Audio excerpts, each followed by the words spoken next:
Good evening students. तो last article में हमने क्या पढ़ा? सबएटॉमिक जो पार्टिकल्स हैं और उनमें मेजर क्या है? एटम के जो सबएटॉमिक पार्टिकल हैं उसमें है इलेक्ट्रॉन, प्रोटॉन और न्यूट्रॉन्स। तो इलेक्ट्रॉन का मास क्या है, E/m क्या है, प्रोटॉन का मास क्या है, E/m क्या है, और न्यूट्रॉन का मास क्या है। इलेक्ट्रॉन को क्या कौन सी रेज से रिप्रेजेंट कर रहे थे आपको? प्रोटॉन से क्या कैथोड रेज था इलेक्ट्रॉन के लिए, प्रोटॉन के लिए एनोड रेज था। क्या उनकी कैरेक्टरिस्टिक्स थी? कैथोड रेज कहाँ यूज होती है? जैसे टीवी में जो टेलीविजन की जो ट्यूब है, ठीक है, तो याद रखें चीजें टीवी में। तो वो क्वेश्चंस आ जाते हैं कई बार पेपर वगैरह में, मतलब बोर्ड वगैरह के पेपर में, ठीक है। तो वो सब चीजें आपने पढ़ी थी। अब उससे आगे सबएटॉमिक पार्टिकल्स में हमने कल जैसे न्यूट्रॉन के लिए जो बताया ना, तो बोmbardment ऑफ अल्फा पार्टिकल्स, ये एक वर्ड आता है। अल्फा पार्टिकल्स क्या है? ये अल्फा पार्टिकल्स है क्या? वो कुछ जो वर्ड आ रहे हैं उनके साथ साथ उनको करते रहे हम। यहां भी है वो, ठीक है। तो वो क्या है? तो उसके लिए आपको क्या लिखना है? एक रेडियो एक्टिविटी, रेडियो एक्टिविटी नाम का एक वर्ड है, रेडियो एक्टिविटी। रेडियो एक्टिविटी क्या चीज आपके पास? Radio activity certain elements emits, certain elements emits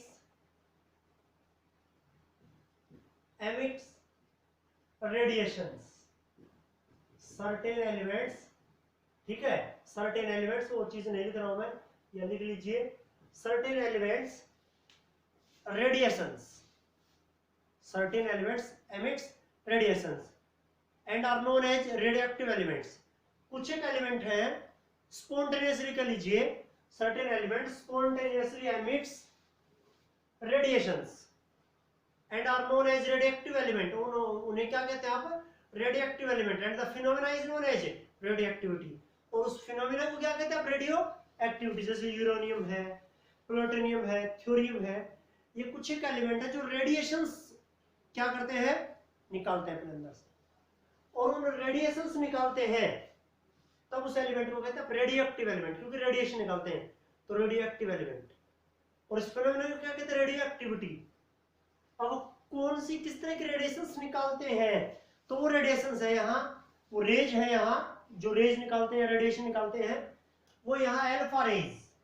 पहले जो वो रे निकालेंगे वो है अल्फा रेज। तो अल्फा रेज क्या है? अल्फा रेज और alpha radiations are those which carry 2 unit positive charge, which carry 2 unit positive charge, plus 2 charge रखेंगे, and have mass equal to 4 unit, and have mass equal to 4 unit, unified जो होता है ना 4 unit, कि ना वो raise, वो radiations जिनके ऊपर चार्ज तो +2 है और उनका मास कितना था? 4 unit. Means this rays, this radiations are equal और similar those of helium atom. ये जो रेज है, रेडिएशंस है, ये हीलियम की एटम की तरह है। कि हीलियम का एटम क्या होता है? हीलियम के ऊपर चार्ज कितना होता है? मतलब उसके अंदर प्रोटॉन्स कितने होते हैं? 2। प्रोटॉन के ऊपर क्या चार्ज? Positive charge +2। मास कितना होता है? 4। हीलियम की तरह के पार्टिकल होते हैं। अल्फा रेज जो है, अल्फा पार्टिकल्स जो है, वो हीलियम की तरह के होते हैं। कि हीलियम के पास चार्ज +2 है, मास 4 है। क्यों? प्रोटॉन 2 है, न्यूट्रॉन भी 2 है, तो 2 प्रोटॉन 2 न्यूट्रॉन मिलकर 4 बना देते हैं एटॉमिक मास। ये चीज आगे भी आ जाएगी, लेकिन आपने 9th में सीखा है इतने तक, जो 9th में याद किया अपने बात। तो प्रोटॉन और न्यूट्रॉन का जोड़ा एटॉमिक मास होता है। एटॉमिक मास कितना? 4। 2 प्रोटॉन 2 न्यूट्रॉन है, प्रोटॉन पर पॉजिटिव, न्यूट्रॉन पर कोई चार्ज नहीं, तो प्रोटॉन पर पॉजिटिव चार्ज है तो +2 चार्ज। ये चीज आपके पास, ये होती है अल्फा रेज, जो हीलियम की तरह के पार्टिकल्स है। फिर बीटा रेज, अब बीटा रेज क्या है? Beta raise, these are those radiations, these are those rays which carry negative charge, one negative charge, which carry one negative charge, -1 charge लेके चलते हैं, and have mass equal two electrons. Electron की तरह का मास, और electron का मास क्या ऐसा मान के चलते हैं, नेग्लिजिबल मास मान के चलते हैं, 0। तो बीटा जो पार्टिकल वो इलेक्ट्रॉन की तरह के पार्टिकल्स हैं, जिसके पास चार्ज तो -1 और मास कितना है, 0 है। वो होते हैं बीटा रेडिएशंस, बीटा पार्टिकल्स, जिनके ऊपर चार्ज -1, इलेक्ट्रॉन के ऊपर चार्ज कितना होता है, -1 होता है। मास कितना है इलेक्ट्रॉन का, 0। क्यों? अब ये 0 मास कैसे होता है, क्योंकि प्रोटॉन और न्यूट्रॉन का मास हाइड्रोजन के एटम के बराबर होता है। हाइड्रोजन के एटम का मास होता है 1 यूनिट, प्रोटॉन न्यूट्रॉन का 1 यूनिट। अब इलेक्ट्रॉन का उनसे बहुत कम, इलेक्ट्रॉन का उससे 2000 गुना कम होता है, समझिए। तो इसलिए नेग्लिजिबल मास मान के चलते हैं, तो 0 मास इलेक्ट्रॉन का। तो बीटा इलेक्ट्रॉन की तरह के, these are similar those of electrons, electron की तरह के हैं। इलेक्ट्रॉन का चार्ज -1, मास 0। तो बीटा और गामा, फिर उसके बाद में गामा रेज। गामा रेज, तो गामा रेज क्या है, these are simply electromagnetic radiations. Electromagnetic radiation एक तरह की है, समझिए, सिंपल रेडिएशंस है ये, electromagnetic radiations, simple electromagnetic radiations है। ये मास चार्ज वगैरह कुछ नहीं लगाते हम गामा रेज का, ये है वो चीज रेडियोएक्टिविटी वाली, ठीक है। अल्फा क्या होता है, बीटा क्या होता है, गामा क्या होता है, ये चीज सिंपल चीज है, ये चीजें याद रखें। सब एटॉमिक पार्टिकल, रेडियोएक्टिविटी। उसके बाद नेक्स्ट टॉपिक है आपके पास थॉमसन मॉडल ऑफ एटम। इसको साफ कर दे रहा हूं मैं। Thompson model of atom, Thompson model of atom क्या था, थॉमसन मॉडल ऑफ एटम।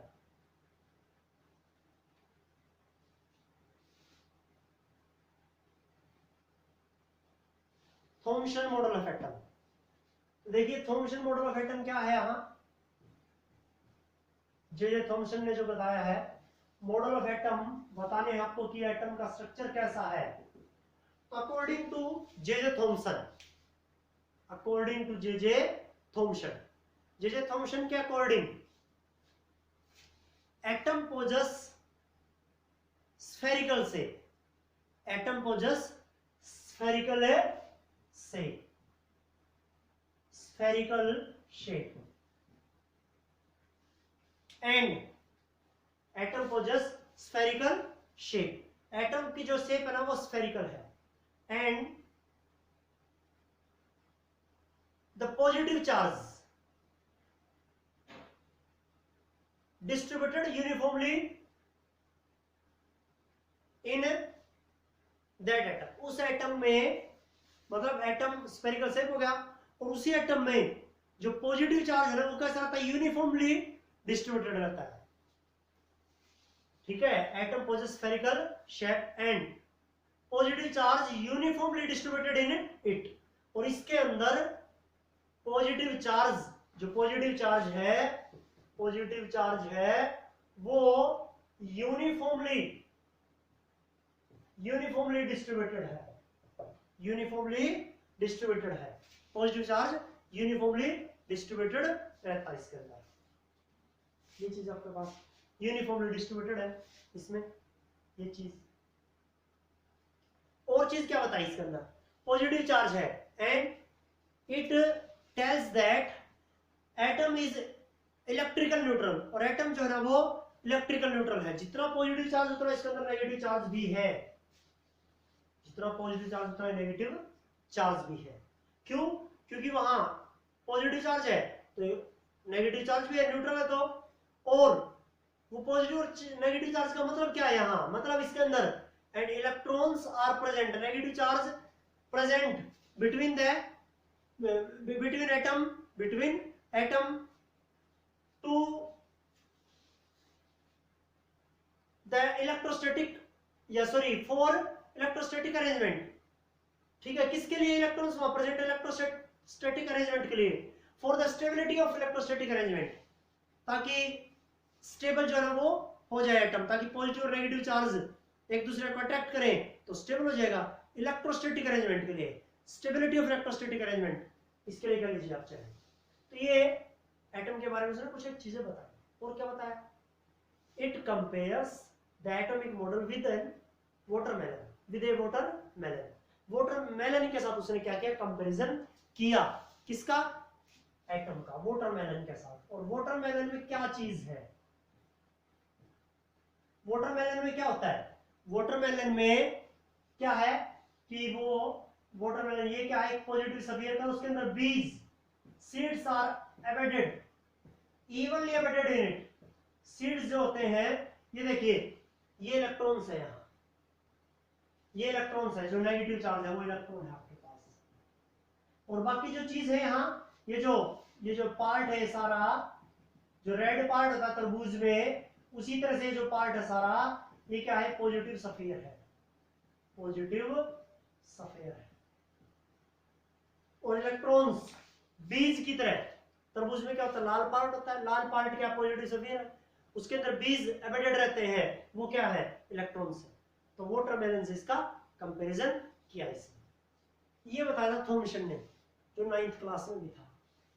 ये था थॉमसन मॉडल ऑफ एटम, जो इन चीजों के बारे में बता रहा है, इन चीजों के बारे में बता रहा है। उसके बाद में थॉमसन मॉडल ऑफ एटम, बहुत सारी लिमिटेशंस थी इसकी, मतलब जो दूसरे मॉडल ऑफ एटम ने बताया ना, वो थॉमसन नहीं बता पाया, वही लिमिटेशंस है। तो आगे के जो चीजें पढ़ेंगे आपको, इसकी लिमिटेशन ही होंगी। जो दूसरे मॉडल पढ़ेंगे आप, तो उसकी लिमिटेशन ही है। तो उसके बाद में आपके पास मतलब ये क्या नहीं बता पाया कि ना ऑर्बिटल जो है उसकी शेप कैसी रहती है, क्या क्या कितने इलेक्ट्रॉन्स उसके अंदर प्रेजेंट रहते हैं एक ऑर्बिटल में, वगैरह वगैरह सब चीजें। हर एक शेल जो है ना उसका एनर्जी क्या है, ये सब चीजें नहीं बता पाया। एंगुलर मोमेंटम वगैरह ये सब चीजें नहीं बता पाया। तो इसकी लिमिटेशन से ओवरकम होकर एक और लो बनता है, सॉरी एक और साइंटिस्ट जो ना अपना मॉडल लेके आता है, केमिस्ट अपना मॉडल लेके आता है, और वो था Rutherford model of an atom. Rutherford model of an atom,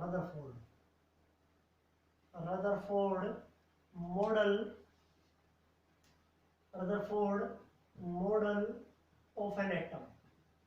आपने 9th में इसे भी पढ़ा था, Rutherford model of an atom, 9th class में पढ़ा था रदरफोर्ड मॉडल। क्या था, रदरफोर्ड ने क्या लिया, उसने एक अल्फा रेज के लिए, अल्फा पार्टिकल्स के लिए एक सोर्स लिया, अल्फा पार्टिकल के लिए एक सोर्स लिया।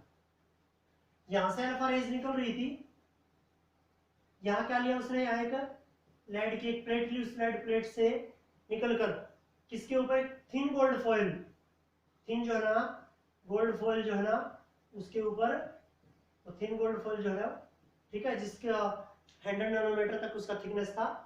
ये थिन गोल्ड फॉइल है, ये लेड का प्लेट है, और एक फोटोग्राफिक प्लेट से देखा जा रहा, हमें ऑब्जर्व किया जा रहा, फोटोग्राफिक प्लेट लगा रखी है, ठीक है। थिन गोल्ड फॉइल लिया, ये अल्फा पार्टिकल्स के लिए सोर्स था, ये लेड का कोई प्लेट था, मतलब अल्फा पार्टिकल्स निकल रहे हैं यहां से, तो सोर्स है वो, ठीक है। फिर ये क्या आपके पास लेड का जो है वो प्लेट है, ये क्या आपके पास थिन गोल्ड फॉइल है, ये ऊपर फोटोग्राफिक प्लेट लगा रखे अपने, ये फोटोग्राफिक प्लेट है, ये क्या है, फोटोग्राफिक प्लेट, ठीक है। क्या मिला इसकी, ऑब्जर्वेशंस क्या थी, most of the alpha particles passes through the thin gold foil without any deflection। क्या थी कि most of the alpha rays, मान लीजिए 20,000 रेज थी, समझिए 20,000 रेज थी, उनमें से 99.9% रेज निकल के जा रही थी, बाहर निकल जाती थी।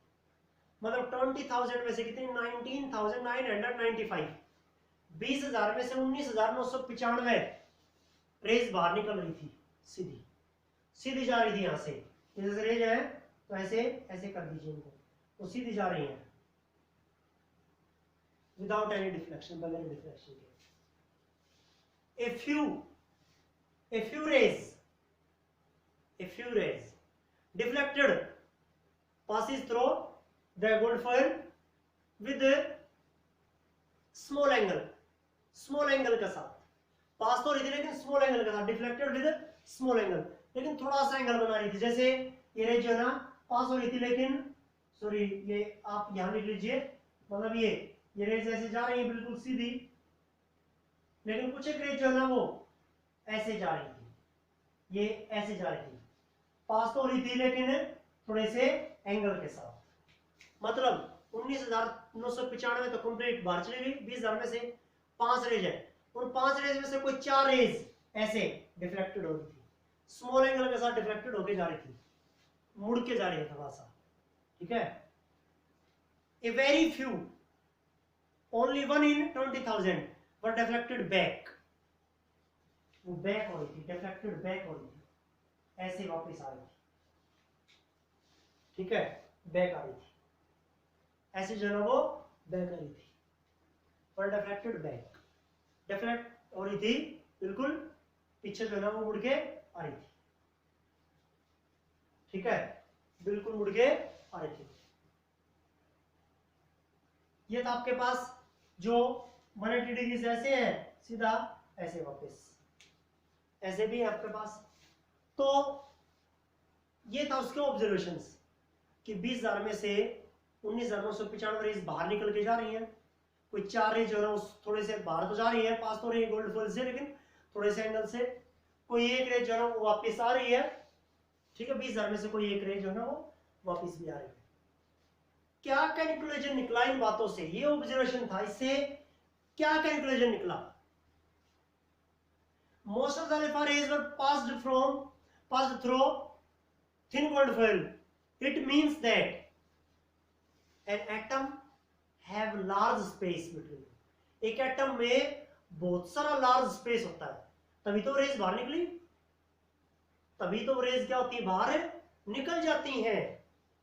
स्पेस है, स्पेस है वहां एटम में, इसलिए वो रेज बाहर जा रही है विदाउट एनी डिफ्रैक्शन, बगैर डिफ्रैक्शन के मोस्ट ऑफ द रेज बाहर जा रही है।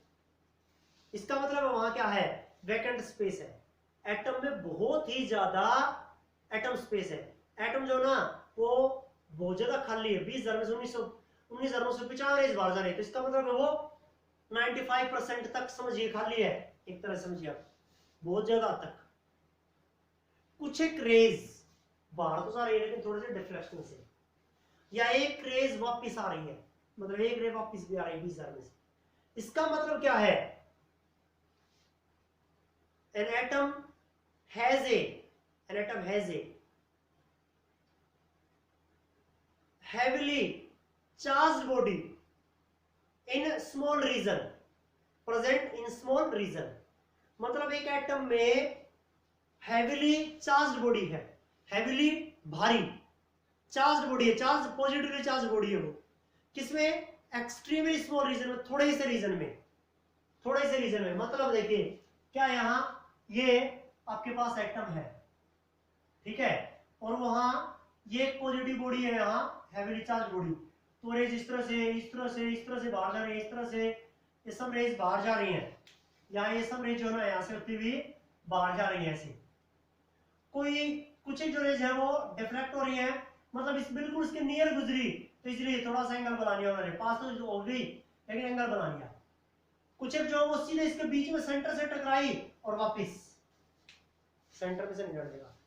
एक थोड़ी सी रीजन में, बिल्कुल थोड़ी सी जगह एटम के अंदर, जिसमें एक हैवीली पॉजिटिवली चार्ज बॉडी है, हैवीली भारी पॉजिटिव चार्ज है, वो बॉडी है जो किसको नहीं जाने दे रहा, उस रेज को, जो उसके बिल्कुल सेंटर से टकराएगा तो उसको वापस, और जो बिल्कुल उसके नियर, उसके पास ही गुजरेगी, इतना था वो बॉडी, इसके पास ही यहां से गुजरेगा, थोड़ा सा क्या होगा, फ्रिक्शन होगा, उसको एंगल जो है वो बदल जाएगा। ये आपके पास हैवीली भारी है, तो इसका मतलब है एंटायर मास उसके अंदर, मतलब the entire mass of an atom concentrated in small region, concentrated in nucleus. सारे एटम का जो मास है वो थोड़ी सी जगह के ऊपर, थोड़ी सी जगह में निहित रहता है, थोड़ी सी जगह में संग्रहित रहता है, थोड़ी सी जगह में ही प्रेजेंट है वो, उस जगह को क्या कहते हैं, न्यूक्लियस, उस जगह को कहते हैं nucleus. The entire mass of A atom concentrated in nucleus, nucleus के अंदर कंसंट्रेटेड है। तो थोड़ी सी जगह है जहां एटम का सारा मास जो है वो कंसंट्रेट रहता है, एंटायर मास प्रेजेंट रहता है, उसे हम कहते हैं nucleus. Nucleus and electron revolves around the nucleus, और इलेक्ट्रॉन जो है ना उस न्यूक्लियस के अराउंड घूमते रहते हैं बाहर। बाहर उस न्यूक्लियस के बाहर क्या इलेक्ट्रॉन्स घूमते रहते हैं? क्यों? क्योंकि न्यूक्लियस में एंटायर मास होता है, इसका मतलब प्रोटॉन और न्यूट्रॉन न्यूक्लियस के अंदर है। प्रोटॉन के ऊपर पॉजिटिव चार्ज, न्यूट्रॉन के ऊपर जीरो चार्ज। तो प्रोटॉन अट्रैक्ट किसको करेंगे? इलेक्ट्रॉन को। इलेक्ट्रॉन बाहर है, उन इलेक्ट्रॉन को अट्रैक्ट कर रहे हैं। वही किसके लिए? Stability of A electrostatic arrangement, stability के लिए। पॉजिटिव नेगेटिव चार्ज एक दूसरे को अट्रैक्ट करेंगे तो स्टेबिलिटी के लिए। ये था आपके पास Rutherford model of an atom.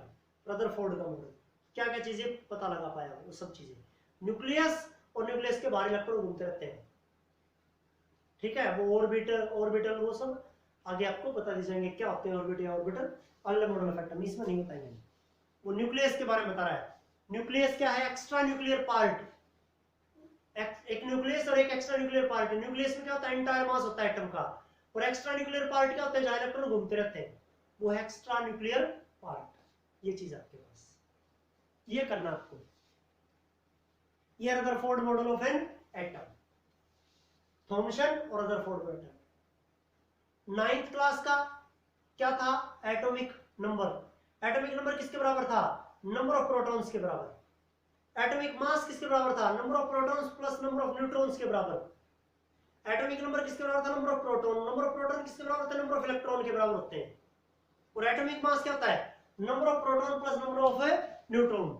इससे रिलेटेड जो भी चीजें होंगे वो अगले वीडियो में हम करवाएंगे। जो एटॉमिक मास है, एटॉमिक नंबर है, आइसोटोप है, आइसोबार है, ठीक है, आइसोटोन है, आइसोइलेक्ट्रॉन है, ये अगले लेक्चर में आपको मिलेंगे। वो 9th क्लास की चीजें बहुत सारी, तो उनमें से 80% बाकी चीजें 11th के, तो वो अगले लेक्चर में होंगी। बहुत ईजी चीजें हैं, उनको आप बड़े अच्छे समझ जाएंगे कि हाँ हमने ये चीजें पढ़ रखी हैं, और उन्हीं से आगे ये बढ़ता जाएगा। ऐसे ये करना आपको। रेडियो एक्टिविटी और क्या?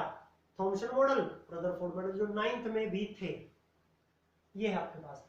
थॉमसन मॉडल वाटरमेलन की तरह था या क्रिसमस पुडिंग केक की तरह था वो, ठीक है। केक में क्या ड्राई फ्रूट डाल देते हैं हम, तो केक क्या है? पॉजिटिव सफियर है, उसके अंदर ड्राई फ्रूट डाले, वो क्या है? इलेक्ट्रॉन्स है, वो इलेक्ट्रॉन्स है, ये भी कह सकते हैं आप उसे।